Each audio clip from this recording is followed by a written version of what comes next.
సంవత్సరాల తరబడి ఎన్ని మందులు వాడినా మీ మోకాల నొప్పులు తగ్గట్లేదా? ప్రాణ పెయిన్ క్లినిక్ లో అత్యాధునిక చికిత్స. ఇప్పుడు ఎక్కడ చూసినా పిఠాపురం పేరు మారుమోగిపోతోంది. ఇదే నియోజకవర్గం నుంచి ఎమ్మెల్యేగా పోటీ చేసి డిప్యూటీ సీఎంగా రాష్ట్ర మంత్రివర్గంలో కీలక భూమిక పోషిస్తున్నారు జనసేన అధ్యక్షులు. ఎన్నికలకు ముందు పిఠాపురం నియోజకవర్గం ప్రజలకు ఇచ్చిన హామీలను ఒక్కొక్కటిగా నెరవేర్చే ప్రయత్నం చేస్తున్నారు పవన్. ఇప్పటికే అక్కడ ఎన్నో అభివృద్ధి కార్యక్రమాలకు శంకుస్థాపన చేసిన పవన్ తాజాగా ఒక మంచి నిర్ణయంతో ముందుకొచ్చిందన్నట్లు తెలుస్తోంది. ఇటీవల పిఠాపురం నియోజకవర్గంలోని గొల్లప్రోలు చేప్రోలు మధ్య 10.5 ఎకరాల స్థలాన్ని రామ్ చరణ్ కొనుగోలు చేశారు.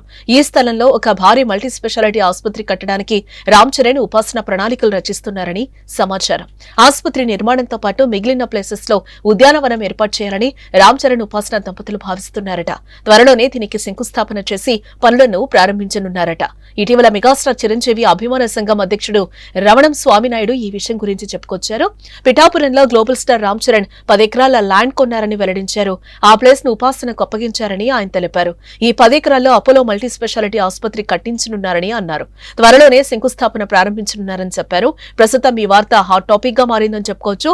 ముఖ్యంగా పిఠాపురం వాసులు ఈ వార్తను విని తెగ ఆనందపడిపోతున్నారు. ఈ ఆసుపత్రి నిర్మాణం జరిగి ప్రజలకు అందుబాటులోకి వస్తే పిఠాపురం నియోజకవర్గ ప్రజలకు మల్టీ స్పెషాలిటీ ఆసుపత్రి సేవలు అందనున్నాయి. తద్వారా ఈ ప్రాంతానికి మరింత ప్రాధాన్యం పెరగనుంది. మొత్తానికి పవన్ కళ్యాణ్ పిఠాపురం నియోజకవర్గాన్ని ఆదర్శవంతంగా తీర్చిదిద్దడానికి అన్ని రకాలుగా కృషి చేస్తున్నట్లుగా రాజకీయంగా చర్చ జరుగుతోంది.